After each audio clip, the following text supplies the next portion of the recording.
Olá, loucos por história, como estão vocês? Vocês já assistiram um jogo de futebol americano? Você consegue compreender o esporte? Por que se chamam futebol se carregam a bola com a mão? E por que o futebol que conhecemos se chama soccer? Já se fizeram essas perguntas? Venha comigo e descubra um pouquinho sobre a história do futebol americano. Vem comigo!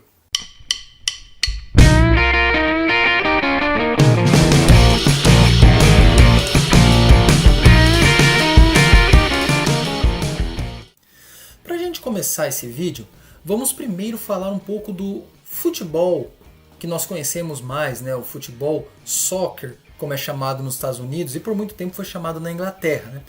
Esse tipo de esporte, ou algo parecido com isso, tem registros antiquíssimos de prática dele.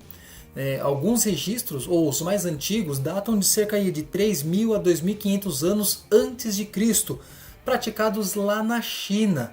Olha só de onde vem essa ideia. No entanto, algumas visões mais próximas do que nós conhecemos de futebol hoje surgiram no século XVIII, lá na Inglaterra. Esse esporte começou a ganhar regras e se popularizar, porém as regras iam mudando de um lugar para o outro, de uma cidade para outra. Um dia, em uma partida de futebol, lá por meados do século XIX, um jovem chamado William Webb Ellis pegou a bola com as mãos. Olha lá, onde vai começar? Pegou a bola com as mãos e saiu correndo em direção ao gol. Essa partida se deu no campo da escola Rugby School, na cidade de Rugby, lá na Inglaterra. Rugby, futebol, será? Assim, vai surgir o Rugby Football. Querendo ou não, o futebol americano ele vai surgir por conta do rugby e também por conta do nosso futebol, o soccer. Em 1863 foi criada a FA, ou a FA, Football Association, e vão agora começar a padronizar algumas regras e com isso vão banir o uso das mãos, exceto pelos goleiros. Eram os únicos que poderiam fazer uso das mãos para a bola. Fora os goleiros, ninguém mais poderia usar as mãos. Então o Football Association, guardem esse nome, ela vai padronizar o que nós conhecemos por futebol hoje. É lógico que muitas coisas vão mudar de lá para cá, Até os dias de hoje muitas regras foram alteradas, foram implementadas ou foram modificadas. Dessa forma, o futebol, como nós conhecemos hoje, ele passou a ser chamado pelo nome de associação, Association, recém-criada, e o rugby passou a ser chamado de Rugby Football. E assim, nós vamos ter dois esportes que usam a palavra futebol, mas cada um vai ser conhecida pelos seus nomes de criação, pelo nome da sua associação. O futebol por Association e o rugby football apenas por rugby. Isso com o tempo vai sendo reduzido até chegar nos seus nomes de rugby e soccer. Já já a gente chega nessa história do soccer. Ok, mas onde entra o futebol americano nessa história toda? O que isso tem a ver com o futebol americano? Entre as décadas de 1850 e 1860, tanto o Rugby Football quanto a Football Association vão chegar até os Estados Unidos por meio de jovens que foram até a Inglaterra estudar, ou que iam até a Inglaterra estudar, ficavam ali um tempo, tinham contato com esses dois esportes e quando retornaram para os Estados Unidos trouxeram os dois esportes para o seu país. Com isso, os dois vão começar a ganhar grande popularidade nas universidades dos Estados Unidos. E com isso eles vão começando a formar times universitários, vão começar a disputar jogos de desafios entre as faculdades. Entretanto, não haviam regras que definiam muito bem os esportes em território norte-americano, em território estadunidense.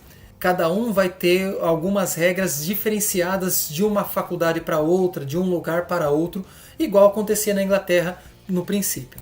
Bem, lá por volta do ano de 1867, houveram 3 jogos disputados entre as universidades de Harvard e Yale.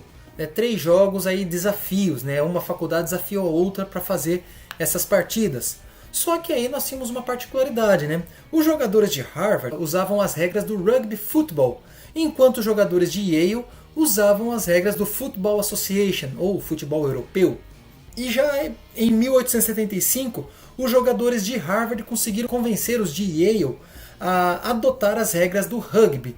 e com isso nós vamos ter aí algumas alterações dentro desse esporte que vai começar a surgir devido à mistura do rugby com o Football Association. Em 1876, Yale, Harvard, Princeton e Columbia vão formar aí a Associação de Futebol Interuniversitária. É algo próximo do que vai se tornar a NCAA, lógico, bem mais para frente. E qual que vai ser a importância dessa associação de futebol interuniversitária? Com o tempo, vai se implementando novas regras, formações, o sistema de downs, né, as descidas do futebol americano, e com a padronização de 11 jogadores de cada lado do campo, né, 11 de um lado, 11 de outro. Parecido com o nosso futebol, são 11 jogadores, o goleiro mais 10 de linha.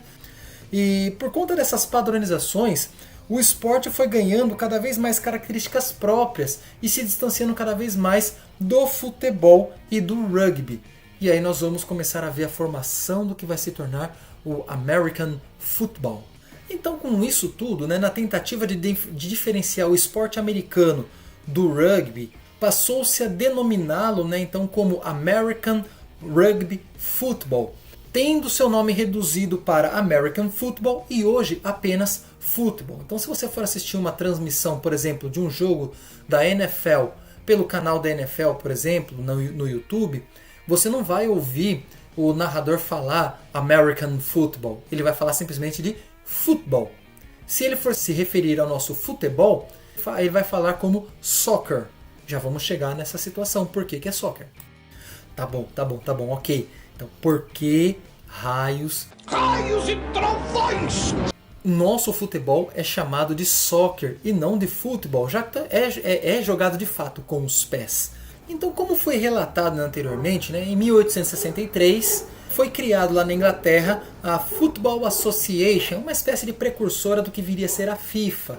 Assim, tanto na Inglaterra quanto nos Estados Unidos, para se separar o futebol do rugby, quanto nos Estados Unidos para se diferenciar o futebol americano, o American Football, do Rugby Football e do Football Association, eles vão começar a chamar esses esportes pelos nomes específicos dele. O American Football ficou apenas como Football. O Rugby Football passou a ser chamado apenas de Rugby. E o Football Association passou a ser chamado de ASOC, uma abreviação de Association. E aqueles que praticavam o Football Association passaram a ser chamados de ASOCers. Depois apenas é reduzido para Soccer, tirou o A e ficou só o Soccer. Esse é o nome que ficou registrado por muito tempo, ficou conhecido como Soccer por conta da abreviação da palavra associação em inglês, né? Association, ASOC, ASOCers e Soccer. Nos Estados Unidos ainda é chamado de Soccer. Na Inglaterra, esse nome foi utilizado até meados do século XX. Depois passou-se a se chamar também de Football, já que o futebol americano não é tão praticado. Está sendo levado agora também, recentemente, para a Inglaterra, alguns jogos da NFL, numa espécie de tentativa de internacionalização do esporte, uma europeização também do esporte. Existem planos, inclusive, para levá-lo para a Alemanha, e também já tem jogos no México, e existe, né, vamos esperar acalmar toda essa pandemia, quem sabe a possibilidade de um jogo de futebol americano aqui no Brasil. Provavelmente ou em Brasília, ou em Minas Gerais, ou no Rio de Janeiro, devido ao tamanho dos estádios dessas cidades para sediar esse esporte. Quem sabe, né? A gente espera um pouquinho aí. Essa história do futebol americano foi assim que ele surgiu. O futebol americano é bem regionalizado, né? Ele não é tão internacionalizado, apesar de estar começando a ganhar espaço nos países fora dos Estados Unidos. Por exemplo, aqui no Brasil nós temos a BFA, que já há pelo menos 10, 11 anos já está vindo forte com seu campeonato, com seus times disputando o Campeonato Brasileiro de Futebol Americano. Inclusive com o último campeão, em 2019, 2020 não tivemos o campeonato por conta da pandemia do Voldemort. Nós tivemos o João Pessoa Spectros sendo campeão sobre o Timborrex lá em Santa Catarina, campeão da BFA, o último campeão brasileiro. Mas isso daí é outra história, a gente deixa para outro vídeo. Um abraço para vocês, espero que vocês tenham gostado, deixe seu like, se inscreva no canal, até mais!